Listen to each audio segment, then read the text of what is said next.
It's just a habit of just, just fall over and probably. die. Here we go. So, I'm gonna guess. What is this? Losers quarters? Yeah. Yeah, this is losers quarters, which is surprising because these are two of the stronger teams. It really is. Oh, wow. I mean, and then Mr. Benready's just hitting it a really unfortunate situation just right off the bat. But let's see if he can make up for it real quick. Oh, see, I feel getting greedy on that grab right there. In the last one where we watched these guys. Oh, that was a really good. Oh, that was great. Oh, I think he's probably dead. Yep. Yeah, he's dead. Oh, wow. Oh, he's not. Oh, yeah.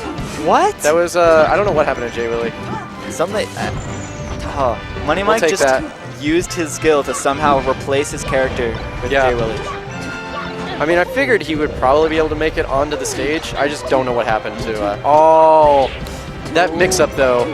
Everything's happening so fast. This is really bad for the Luigi. What a tech! What a tech, though! Oh, and a misfire. Oh, who techs that? That was beautiful. That was amazing. I love that. But the okay. What I was getting at before, though, was I feel like in this matchup we're really going to see Luigi's limitations in doubles. Definitely. And even just as a character. Oh. Yeah, it's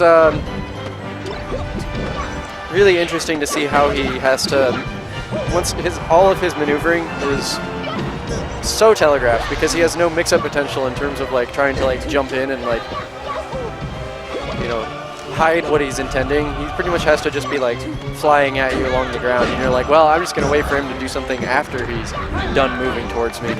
And one of the worst parts of Falcon Kick as a move is that he yells out Falcon Kick before he does it, and Luigi screams every time he moves. Yeah. So it's like a. I mean, you can just sit there and watch. You have that visual cue. You can literally sit there and react to him wave dashing around towards you, and it's not always the easy. You know, if it's a situation where you're like in the middle of doing something kind of tricky, you know, it's not the easiest thing. But in teams especially, he can't. Oh, yeah. Even really if you're not watching the Luigi, you're gonna hear and then he's there. Yeah.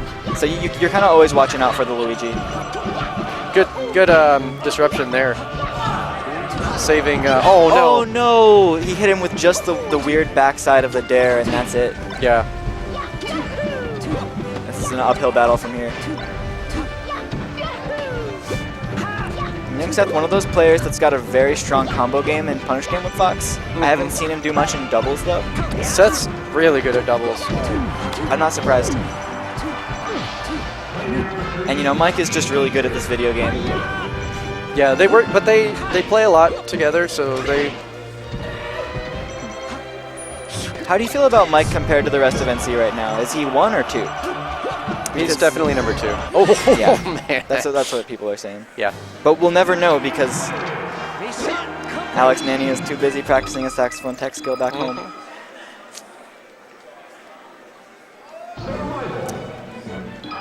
I mean, it's pretty apparent just based on their performances and things.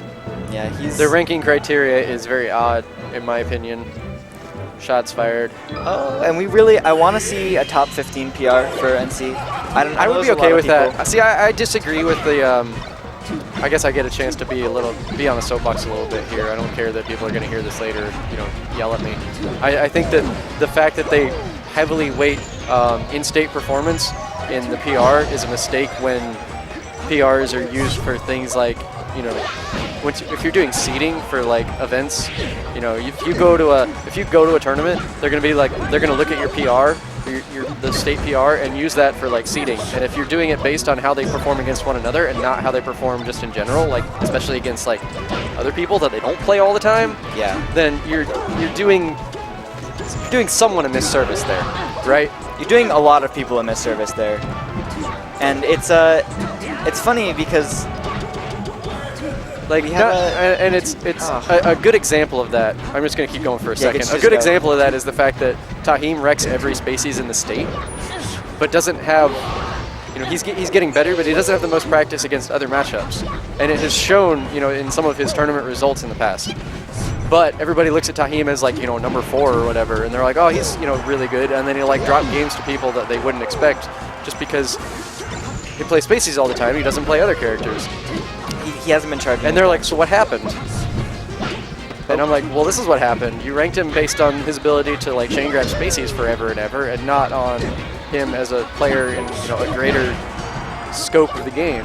And whether you like it or not, people are going to be using our PRs to do. They're going to use PRs seeding. for national seeding because that's the easiest way to do it. So like someone goes to SmashCon and they'd use the PRs for national seeding, and then we've got these problems where it's based on their local performance. Yeah. Like just last night we had Stuntman, Jeremy, against Sprankles in a money match. And Sprankles is ranked, Stuntman is not, but Stuntman won the money match because they're roommates and they do well against each other. And if you're going to see, if you're seeding a tournament based on that, then you're putting Stuntman ahead of Sprankles, and that's not how the results end up turning out in actual tournament. Right. And it's just, it's not fair to anyone, including the viewers. I mean, it's accurate based on your criteria, but I feel like your criteria are incomplete. This is how I feel about it. Oh, wow. Meanwhile... Yeah, meanwhile, blue team is actually like about to win a match, as long as they don't like mess up what they just. Yeah, we need as long as they don't do what they just did again. Need to uncommentators curse them there. Yeah, let's talk about the fact that Mike probably won't be, but should. Yeah, okay. Yeah, let's talk about how Mike could do this, because that. I'll just talk about how Mike shouldn't die, and then Jack will pick it up. Cool. we can talk about how Mike's combo game hasn't been looking as good this match, even though I don't know for sure. Ooh. I don't know. I kind of went on a diatribe and I like missed most of what happened. But really, my bad, guys. I hope you were entertained by watching people actually play Melee and listening to me talk about issues here in the state. Oh no, Luigi. One thing that I've noticed is I feel like. Oh no, Mr. Been Ready. Oh, this is scary. So Jack's played against Mike a lot though. Right. These guys have practiced together. I still feel like this has been. Oh no. Yeah. Oh, just barely. He must. That's some of that. That's some of that personal recognition that you're talking about. The fact that they're acclimated to one another. Oh, and no, he hits it. You can see he made the face. He's disappointed in that one. But yeah. oh, there's Mr. Been Ready. Not looking too happy about that one.